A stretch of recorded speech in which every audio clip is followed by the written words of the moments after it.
तो हम ये कहते हैं कि खान साहब अगर सेहतयाब हैं या कोई इशू नहीं है या पहले भी इशूज नहीं बने तो उनके जाती मौलजीन को जाने दिया जाए। 27 सितंबर को 20 लाख लोग, इट मैटर्स अ लॉट।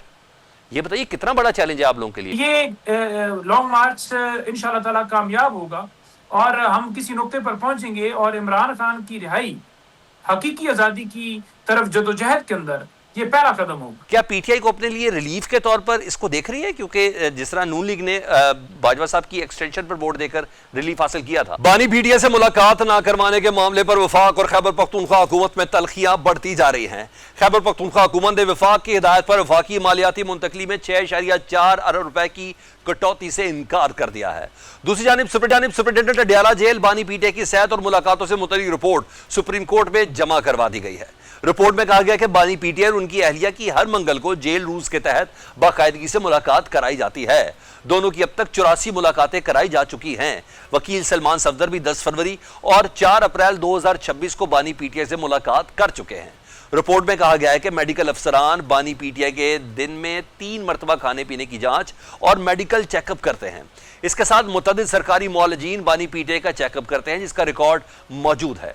4 नवंबर 2023 तक 10 अगस्त 2026 मुख्तलिफ तिबी माहिरीन के 39 चेकअप्स की समरी भी रिपोर्ट का हिस्सा है। अदालत में जमा रिपोर्ट में बताया गया है कि माहिर अमराज चश्म से बानी पीटीआई की आंख का इलाज कराया जाता रहा है। बानी पीटीआई की एक आंख तकरीबन नॉर्मल हो चुकी है। रिपोर्ट में 24 सफ़ात पर मुश्तमिल इखबारी तराशे और डॉक्टरों के अब तक चेकअप हिस्ट्री की तफसील भी शामिल है। रिपोर्ट में 4 नवंबर 2023 से 10 अगस्त 2026 तक 39 मुख्तलिफ तिबी माहिरीन के चेकअप की समरी भी शामिल है। रिपोर्ट में सुप्रीम कोर्ट से इस्तदा की गई है कि मुकदमा निपटा दिया जाए। 2 सफ़ात पर मुश्तमिल रिपोर्ट में हाई कोर्ट के फैसले में सलमान अकरम राजा की जानिब से अदालत में दी गई यकीन दहानी का हवाला देते हुए कहा गया कि सलमान अकरम राजा ने कहा था कि मुलाकात के बाद जेल अहाते में मीडिया से गुफ्तगू नहीं करेंगे। अदालती हुक्मनामे के बावजूद मीडिया टॉक करके खिलाफ वर्जी की गई। जेल में मुलाकातों के जरिए अदलिया, फॉरेन पॉलिसी, कानून नाफिज करने वाली एजेंसियों के खिलाफ अवामी जज्बात को उभारा गया है। उधर सेनेट में बानी पीटीआई की सेहत पर बात करते हुए अपोजिशन लीडर नासिर अब्बास ने तहफ़्फ़ुज़ात का इजहार किया, जिस पर राना सनाउल्लाह ने कहा कि आपके खदशात दुरुस्त नहीं। सुप्रीम कोर्ट में जमा कराई गई रिपोर्ट में इत्मीनान का इजहार किया गया है। मंगल को सुप्रीम कोर्ट के जस्टिस शाहिद वहीद की सरबराही में 3 रुकनी बेंच बानी पीटीआई की सेहत और मुलाकातों से मुतल्लिक केस की समाअत करेगा। क्या सुप्रीम कोर्ट से तहरीक इंसाफ को रिलीफ मिलेगा? और 13 अगस्त का तो पीटीआई का एहतजाज नाकाम हो चुका। सितंबर को पीटीआई क्या करेगी? इस पर बात करने के लिए हमारे साथ मौजूद है रहनुमा पाकिस्तान तहरीक इंसाफ नईम हैदर पंजोता। नईम साहब, बानी पीटीआई की सेहत और मुलाकातों से मुतल्लिक कल सुप्रीम कोर्ट में समाअत है। आज सुपरिटेंडेंट अडयाला जेल की रिपोर्ट सुप्रीम कोर्ट में जमा हुई, जिसमें बाकायदा चार्जशीट किया गया कि अदालती हुक्मनामे के बावजूद जेल अहाते में मीडिया टॉक करके इसकी खिलाफ वर्जी की गई। अब बहनों ने भी कह दिया है कि मुलाकात के बाद कोई सियासी गुफ्तगू नहीं करेंगे।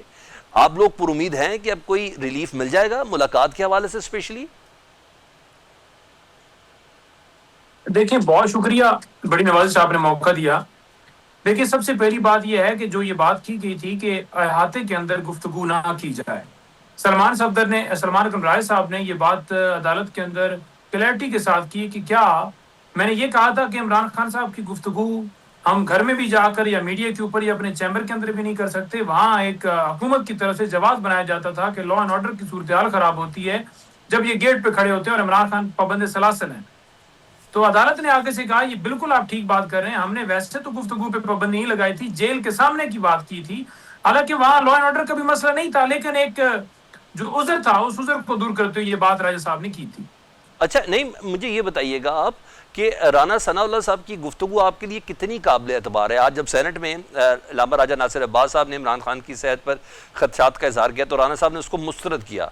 वो कहते हैं जो सुप्रीम कोर्ट में रिपोर्ट जमा कराई गई है, बानी पीटीआई की आंख बिल्कुल नॉर्मल हो चुकी है, सरकारी मुआलजीन बानी पीटीआई का चेकअप करते हैं।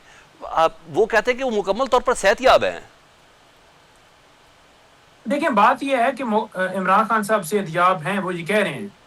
तो हम ये कहते हैं कि खान साहब अगर सेहतयाब हैं या कोई इशू नहीं है या पहले भी इशूज नहीं बने तो उनके जाती मुआलजीन को जाने दिया जाए। ये तो देखिए ना, वैसे भी एक शार शख्स का हक है कि उसके मेडिकल के हवाले से उसके प्रॉपर टेस्ट होने चाहिए। और अगर कोई शख्स जो है वो मंथली कराता है या 6 महीनों के बाद कराता है, अपने खर्चे पे कराता है, तो उसके टेस्ट कराने चाहिए। आप एक पॉलिटिकल वर्कर हैं, आपकी आपसे मेरी इस सिलसिले में ऑफ द रिकॉर्ड भी गुफ्तगू हुई भी, आपके दीगर रहनुमाओं से भी बात हुई। देखिए, एक आपने दोबारा से एक डेट दी है सितंबर की, 27 सितंबर की, और दोबारा से आवाम को इकट्ठा करना है, उनके मोराल को दोबारा से बुलंद करना है। चाहे इसके अभी इस वक्त आप लोग KP के अंदर गैदरिंग शुरू कर दी हुई है, मगर ये भी तो देखना है कि इस बार ऐसी कॉल के अंदर कौन सा वजन है जो पिछली बारी ना हो। जैसे 13 अगस्त को सुहेल आफरीदी साहब ने कहा अगर बानी PTI से मुलाकात नहीं हुई तो हर चौक को डी चौक बना देंगे, मुलाकात नहीं हुई। और सच्ची बोलें तो PTI के कारकुन भी उस तरीके से बाहर नहीं निकले जिस तरीके से पुरजोर कॉल थी। तो बाहर लोग यौम आज़ादी मनाने के लिए तो निकले थे। ऐसे में 27 सितंबर को 20 लाख लोग, इट मैटर्स अ लॉट। ये बताइए कितना बड़ा चैलेंज है आप लोगों के लिए भी। 27 को ये अलग आपको होगा कि हमें जो गलतियां माजी में हुई हैं, गलतियों से इंसान सीखता है। इस वक्त इस दफा हम तैयारी के साथ आएंगे, तमाम इक्विपमेंट साथ लेकर आएंगे, साजो सामान सारा होगा, खुराक का बंदोबस्त होगा, पानी का बंदोबस्त होगा, हेल्थ का बंदोबस्त होगा, हर तरह की जो है वो बंदोबस्त करके आएंगे। और उसके साथ साथ जो बाकी गलतियां हुई हैं हमसे पिछले अंदर, उसको हम कोशिश करेंगे कि रिपीट ना करें। और इंशाल्लाह ताला आप देखेंगे कि ये लॉन्ग मार्च इंशाल्लाह ताला कामयाब होगा और हम किसी नुक्ते पर पहुंचेंगे और इमरान खान की रिहाई, हकीकी आज़ादी की तरफ जदोजहद के अंदर ये पहला कदम होगा। ठीक है, अच्छा नहीं, इसमें कोई शक नहीं है कि इस डेट के बाद ना सबसे ज़्यादा जिस बंदे की क्रेडिबिलिटी स्टेक पर है ना, वो सुहेल आफरीदी साहब की है। तो 27 सितंबर की जो डेट है, इसको हतमी समझें कि उसमें कोई रद्दोबदल हो सकता है? खबरें हैं कि PTI की बैकडोर राब्ते भी बहाल हुए हुए हैं, बातचीत भी चल रही है। ये बताइएगा कि इस पे आप लोग बिल्कुल कंफर्म है कि 27 सितंबर बाकायदा आप लोग सड़क पर होंगे? कंफर्म है। देखिए 27 बिल्कुल कंफर्म है। अगर बयानें मिलती हैं और खान साहब कहते हैं कि 27 को आगे लेकर जाएं तो फिर जा सकता है। देखिए खान साहब हमारे लीडर है ना जी, तो उनकी हदायत अगर कोई आती है तो उस नुक्ते पे चीज हो सकती है। अदरवाइज देखें, खान की रिहाई के लिए खान ने तो नहीं कहना कि मुझे रिहा करो ना, कभी वो पहले कहता है तो अपनी जात से बढ़कर होते। तो ये हमारा फर्ज है कि हम खान को रिहा कराएं। ठीक, यानी एक मुलाकात की कंपल्शन है और उस मुलाकात के अंदर के बाद कोई सियासी गुफ्तगू ना होगी, ये हुकूमत की तरफ से कदगन है, जो मुझे अभी तक आपकी गुफ्तगू से अंदाजा हुआ। मुल्क में नए सूबों के क़याम की बहस है। इमरान खान साहब माजी में नए सूबों एडमिनिस्ट्रेटिव यूनिट कायम करने की बात कर चुके हैं, हमारे साथ प्रोग्राम में भी उन्होंने बात की हुई। आपके दौर में कोई पेशरफ तो नहीं हुई थी उस वक्त। क्या PTI को अपने लिए रिलीफ के तौर पर इसको देख रही है? क्योंकि जिस तरह नून लीग ने बाजवा साहब की एक्सटेंशन पर वोट देकर रिलीफ हासिल किया था। बात यह है कि सूबों के ऊपर खान साहब ने कहा था पहले भी कि इंतजामी यूनिट्स बनने चाहिए, लेकिन हम समझते हैं कि लेजिटिमेट पार्लियामेंट होगी तो उसको इख्तियार है।